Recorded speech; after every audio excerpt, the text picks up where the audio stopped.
یہ جاننا چاہیے کہ گھر میں بیٹھے ہوئے کیا اظہار تھا آپ کا. آپ نے صرف تحریرات میں یا فرمودات میں یا مجالس میں بیان نہیں فرمایا حضرت امام حسین کا ذکر،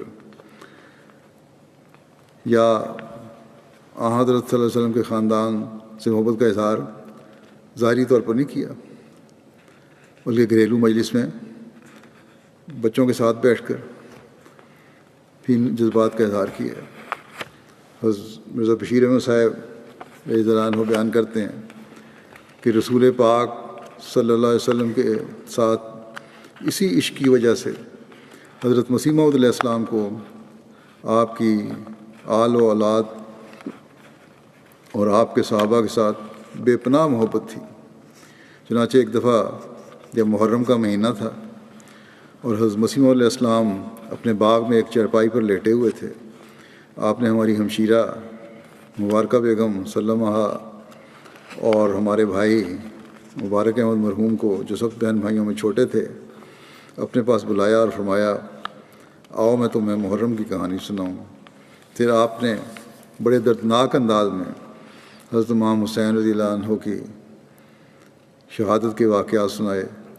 آپ یہ واقعات سناتے جاتے تھے اور آپ کی آنکھوں سے آنسو رواں تھے، اور آپ اپنی انگلیوں کے پوروں سے اپنے آنسو پہنچتے جاتے تھے.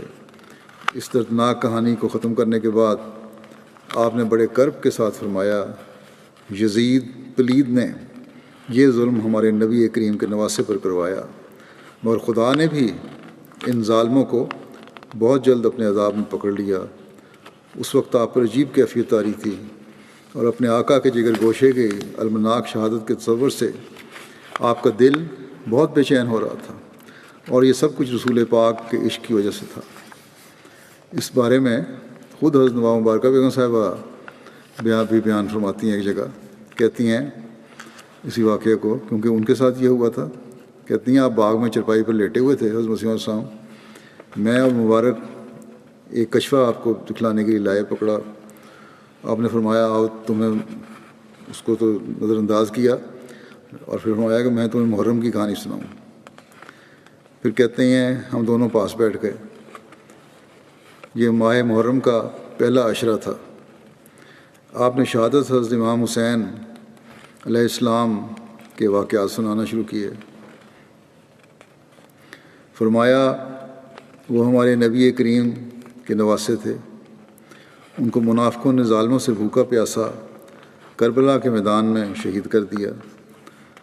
پھر فرمایا، پھر حضرت مسیح السلام کو بیان فرما رہی ہیں، فرمایا اس دن آسمان سرخ ہو گیا. اس دن آسمان سرخ ہو گیا تھا. 40 روز کے اندر قاتلوں ظالموں کو خدا تعالیٰ کے غضب نے پکڑ لیا. کوئی کوڑی ہو کر مرا، کسی پر کوئی عذاب آیا اور کسی پر کوئی. یزید کے ذکر پر یزید پلید فرماتے تھے. کافی لمبے واقعات آپ نے سنائے. حالت یہ تھی کہ آپ پر رکت آ رہی تھی، آنسو بہنے لگتے تھے جن کو اپنی انگشت شہادت سے پہنچتے جاتے تھے. اس ظلم کی داستان کو جب انسان سنتا ہے تو رونگٹے کھڑے ہو جاتے ہیں. جب دشمن نے غلبہ پا لیا تو حضرت امام حسین نے اپنے گھوڑے کا رخ لکھا ہے کہ دریائے فرات کی طرف کیا یا کرنے کی کوشش کی تو آپ کا راستہ روک لیا گیا.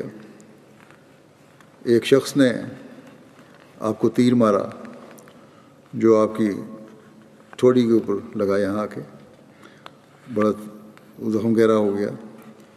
پھر حملہ آوروں نے مزید حملے کیے اور آپ کو حملے کر کے شہید کر دیا. راوی بیان کرتا ہے کہ میں نے شہادت سے قبل آپ کو یہ کہتے سنا کہ اللہ کی قسم میرے بعد بندگان خدا میں سے کسی بھی ایسے بندے کو قتل نہیں کرو گے جس کے قتل پر میرے قتل سے زیادہ خدا تعالیٰ تم پر ناراض ہو. پھر فرمایا حضرت امام حسین نے کہ واللہ مجھے تو امید ہے کہ اللہ تعالیٰ تمہیں ذلیل کر کے مجھ پر کرم کرے گا اور پھر میرا انتقام تم سے اس طرح لے گا کہ تم حیران رہ جاؤ گے. ان ظالموں نے آپ سے اور آپ کے خاندان سے کیا سلوک کیا.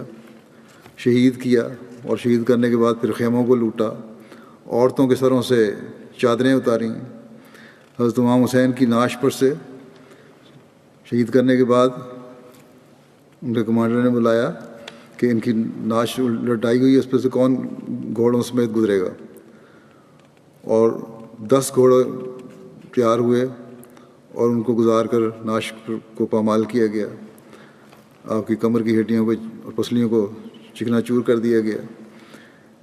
ایک روایت کے مطابق آپ کے جسم پر 33 زخم نیزے اور 43 زخم تلوار کے تھے، اور تیروں کے زخم اس کے علاوہ تھے۔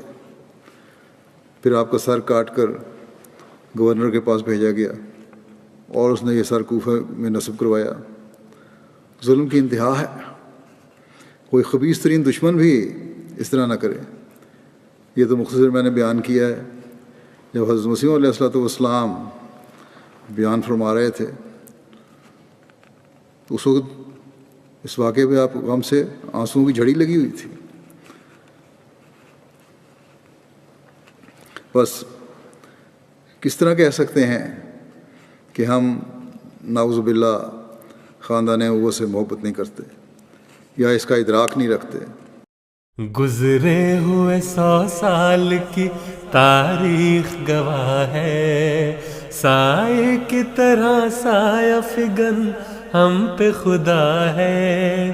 گزرے ہوئے 100 سال کی تاریخ گواہ ہے، سائے کی طرح سایہ فگن ہم پہ خدا ہے۔